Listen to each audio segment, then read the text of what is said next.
So we can help organisations to turn their food waste into valuable byproducts like biogas and fertiliser, and then we can support them to use those byproducts on site or to remove and distribute the surplus to other organisations.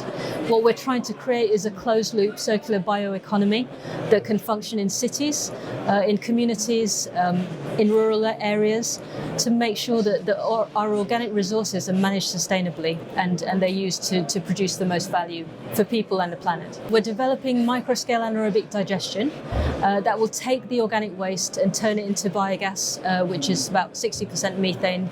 It burns like natural gas. You can use it for various things like cooking, heating, electricity generation, vehicle fuel. It also produces a rich liquid fertiliser, which can be used on the land to grow food, to grow other kinds of products like fibre, dyes, etc. We're really trying to do this at a scale that benefits local people. So what we want to do is to try and create local training and employment opportunities in the process of doing this. We want to ensure that waste miles and food miles are minimised as far as we can. By managing that food waste where it's produced and growing food where people need it. So we have 3 demonstration sites in and around London. We call them living labs because they're places where we can test the technology out at small scale within a community setting. For example, one of them runs with a community cafe, so the cafe will use the biogas to cook with. The fertiliser is used to grow food, the food goes to the cafe, the waste from the cafe goes to the digester. So that gives us a really good opportunity to test out all the places where things might go wrong or where there's opportunities we didn't think that there might be. So these are really valuable spaces for us. And in our workshop space in Gloucestershire, we're now making the next generation of digesters, taking into account the learning from the last 7 years.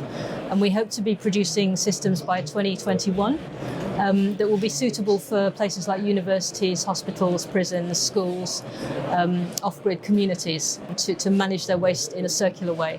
There are some companies working at the very small scale, but not quite as small as us. They tend to be either for military purposes or more for the Middle East, somewhere like that. Some of them work in this country, but they don't tend to trace the whole of the closed loop cycle. They might just focus on the technology, but not what to do with the byproducts. And from our experience, we've had most of the challenges have been coming in terms of how do you best use those byproducts, because they come out in real time. Whatever you put in, you get out. So you have to be able to manage that in a sustainable way. And if you can't use as much as you're producing, then it's still producing a waste. So our learning has been a lot around that management of the materials.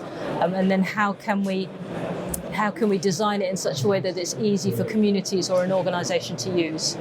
So we've taken a long time to get to that point because it's quite a big cycle to get to grips with. So in the future, we would hope to see cities, towns, communities, all with their own anaerobic digester and composting, so they could be integrating those 2 things and other renewables. And in that way, we can get the best of all worlds, really. We can be managing our organic waste and producing our own food where we live. And the biggest advantage of producing your own food where you live is that it's much fresher, but it contains much higher nutrient value. It's much healthier. You're cutting out all the waste and food miles.